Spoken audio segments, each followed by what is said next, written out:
জানো তো, লোক বদলে যাবেই,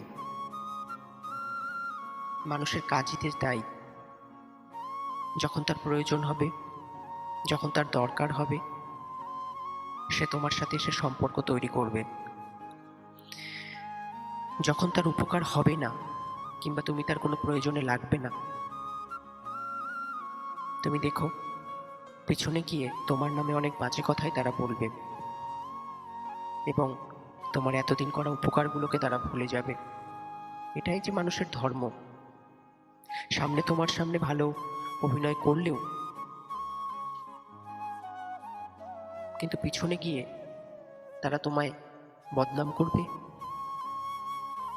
অদৃশ্যের অন্ধকারে তোমাকে ছুরি মারবে। আসলে ওই যে কথায় আছে না, महफिल में चल रही थी हमारी कातिल की कहानी और हम पहुंचे तो बोले बड़ी लंबी है उम्र हमारी। यस, এটাই জীবন বন্ধু।